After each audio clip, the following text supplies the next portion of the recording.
Hello, my name is Dominic Frisby, and here are 15 predictions for 2025. Bitcoin to 200 grand, anyone? Sterling to crash, the US dollar to 20-year highs. As for silver, this is the Frisby forecast. What happens in 2025? It is all set to come true. As ever, the eternal conflict applies. The more outlandish the prediction, the more entertaining it is to hear, but the less likely it is to actually happen. I attempt to strike a balance. So here are 15 things to look out for in 2025, and we start with a long one. The long overdue correction in the UK housing market finally begins. Record Boxing Day bounce, said Rightmove. But if you read beyond that headline and you get this, our data shows a 26% increase in the number of new properties listed for sale compared to Boxing Day 2023, which previously held the record. They are trying to spin the fact that there are a lot more sellers. More sellers means more supply. Meanwhile, houses are overpriced, we all know that. The economy is not booming, so people have less money. Labour's higher taxes also mean buyers have less capital to spend. Higher mortgage rates mean there is less money to borrow, and thus less newly created money to come into the market and prop up prices. The rich are not coming to Britain, they are leaving if they haven't already left. More supply of houses, but less money to buy them with. Meanwhile, stamp duty is a massive deterrent to buyers. Never mind people choosing not to move because of it. Anyone buying a second or third home, they are as good as gone. There are no second or third home buyers. Who's going to pay 5% stamp duty for a second or third home? Not many people, I wouldn't have thought. More supply, less money, fewer buyers. Then there is the general perception of the economy. Psychologically, people are not feeling rich, nor are they feeling bullish about the economy. Again, meaning fewer people will take the plunge and fewer buyers. What about investment from overseas? See my earlier comment about stamp duty. The cost of buying drives away investment. Moreover, the UK is not currently well looked upon. Rich Americans, for example, who are normally a good source of buyer, are not going to pile in, given one, the cost of buying, and two, how the UK is currently perceived on the other side of the pond. Then Labour are going to loosen planning laws and build a whole load more houses. Well, they say they are. That means even more supply. And as if all that wasn't enough, 2026 is the year the 18-year cycle in property turns down. If houses do not turn down this year, I will declare this market permanently immune. Prediction number 2, Keir Starmer survives. His premiership's looking dicey? Yes. One crisis after another, and it is difficult to see how he survives, especially with all this rape gang stuff. However, I think short-term PMs became a bit normalised in the Cameron, May, Johnson, Truss, Sunak era. Cameron went because of Brexit, May went for the same reason, Johnson got his landslide handed to him by Farage, but then COVID came along, and Johnson, who was under a lot of pressure from the left who hated him, he got the shove from Tory MPs with whom he was never particularly popular despite delivering that election in 2019. They were worried about their seats, and then not having been elected, Truss and Sunak were toast before they even started. None of that applies to Starmer.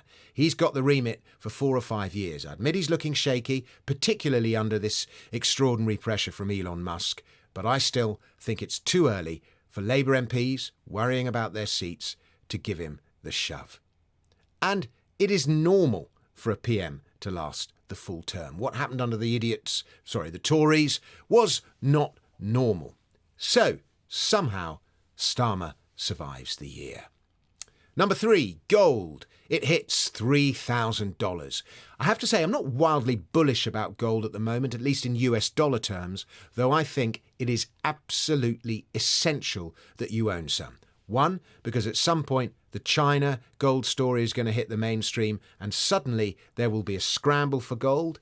It probably won't be this year, but you never know. And gold is one particular lifeboat you want to have ready in advance. Second, if you are in the UK, I think sterling has problems. We're going to talk about this in a second. And your wealth is much better stored in shiny yellow metal that's been around since the beginning of the universe than it is in British government digital stuff. I'd normally say British government paper, but it isn't even paper anymore. And on which note, if you are looking to buy gold, I recommend the Pure Gold Company, and I'll put a link to them in the comments. I'll also put a link to my buddy Charlie Morris's monthly report on gold, Atlas Pulse. In my view, it is the best gold newsletter out there, and it is free. So I'll put a link to both of those things in the description. Prediction number 4, MicroStrategy. It becomes a top 100 company by market cap. Currently, Deutsche Telekom, with market cap of around 145 billion US dollars, is 100th. MicroStrategy has a market cap of about 85 billion at the time of writing. It joins the elite. And what a pick this has been for readers and of my Substack and viewers of this channel. It's more than 10x'd since I recommended it last year. So Bitcoin. Ooh. I was in Miami on New Year's Eve at Michael Saylor's house. Look at me. And strictly on reconnaissance, of course. But one thing I learned while I was there is that roughly half of corporate donations during the 2024 presidential election, $245 million, according to the Federal Election Commission, came from the crypto industry. Coinbase alone contributed $75 million.